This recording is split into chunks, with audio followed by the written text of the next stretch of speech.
in the heart of South India. Nestled between the gentle sway of golden paddy fields, stood an old hostel, quiet, humble, and veiled in ancient whispers. By daylight, it seemed like any other, filled with laughter, chatter, and the comforting sounds of everyday student life. But once night fell, a different energy took hold.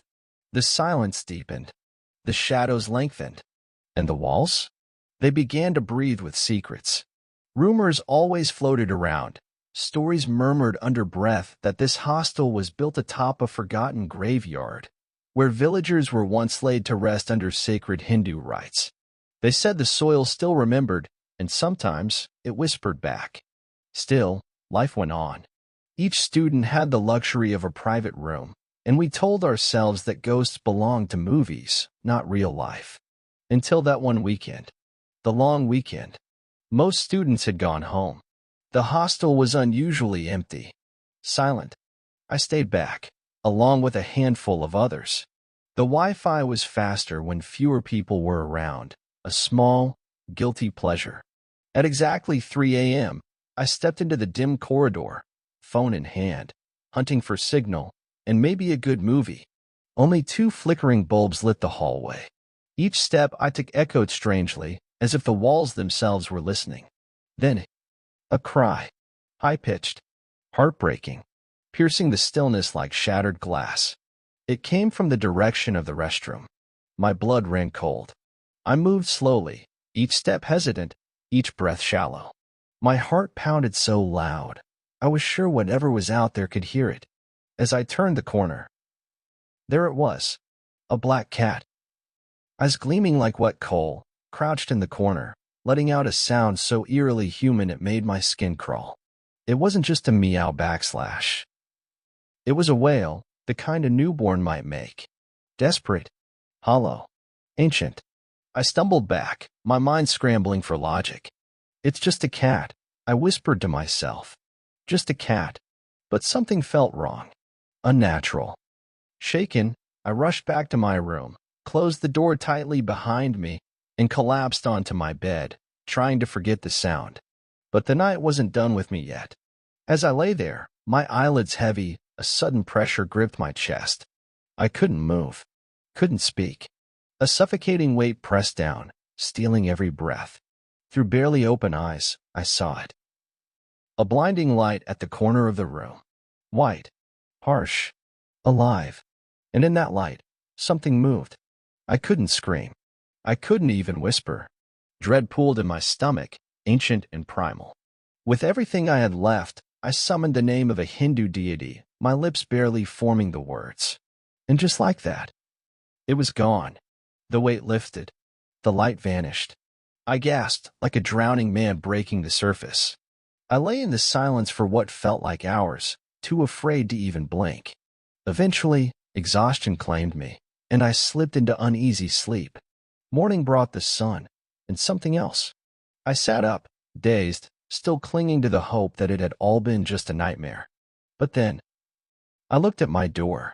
It was open, wide enough for someone to have passed through. I knew I had locked it.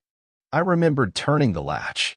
And yet, it stood ajar, letting in the soft morning light, and a chill I couldn't shake. Years have passed since that night. But the memory, it clings to me.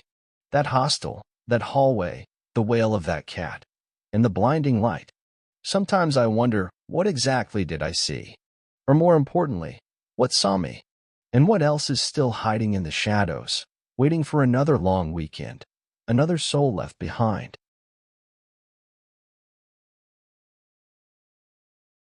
It was my first day in the hostel. New surroundings, new people, a strange bed, a strange silence. My heart beat a little faster with every passing hour. My roommate's name was Mariam. She came from money, the kind of money that wrapped itself in velvet and gold. You could see it in the way she walked, and in the way she decorated our room like a hotel suite. Expensive perfumes, plush throws, imported lamps. It didn't feel like a hostel room anymore. It felt like I had accidentally walked into a luxury ad. She spoke, but only about herself. Her voice was dipped in pride, sharp, self-centered. but I didn't ask anything. I just nodded politely. I was there on scholarship, a world apart from hers. It was around 11 p.m.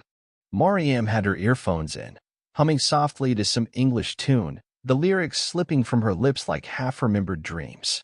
I tried to relax. It was my first night in a hostel, and honestly, I felt uneasy. To calm my nerves, I picked up a book. I don't even remember falling asleep. Suddenly, crash!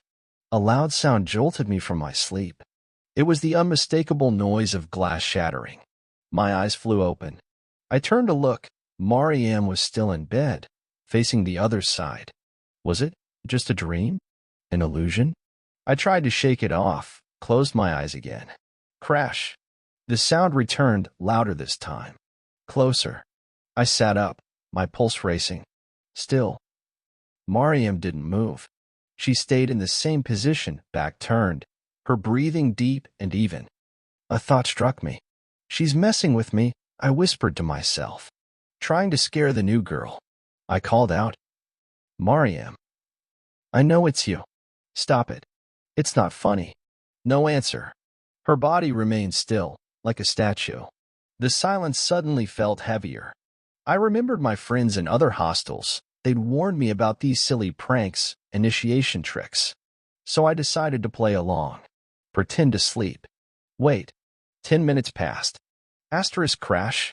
Asterisk. I opened my eyes instantly, ready to catch her in the act. But Mariam was still in the exact same position. Unmoving. Unbothered. A cold chill crept down my spine. It wasn't her. It had never been her. I got out of bed, slowly. My feet touched the cold floor. I searched the room for broken glass. Nothing. Confused, and now truly nervous, I stepped out into the corridor. Everything was still. Too still. Maybe it came from the bathroom? I crept towards it, each step hesitant. My heart pounded louder than my footsteps. The door creaked as I pushed it open. I stepped in. As I neared the mirror, I froze. The sound returned from inside the mirror.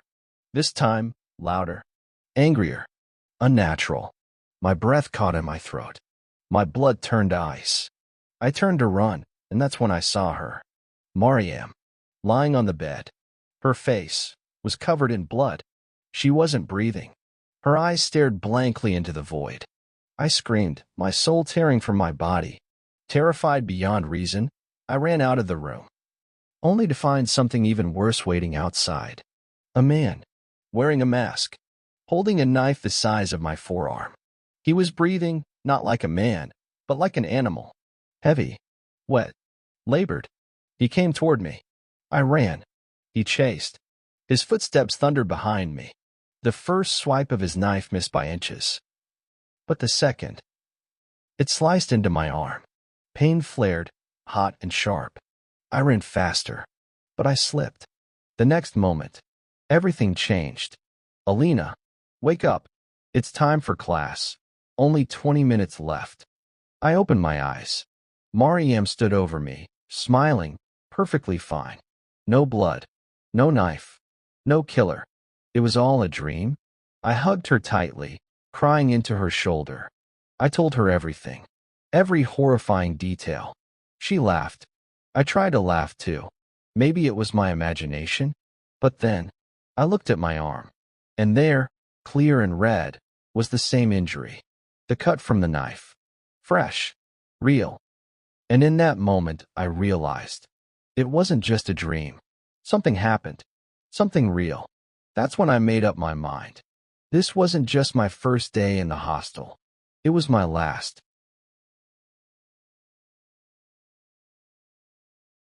In the heart of San Francisco's Pacific Heights, nestled among its many historic streets, there stands a grand and elegant structure, one that still holds the whispers of another time. The Queen and Hotel.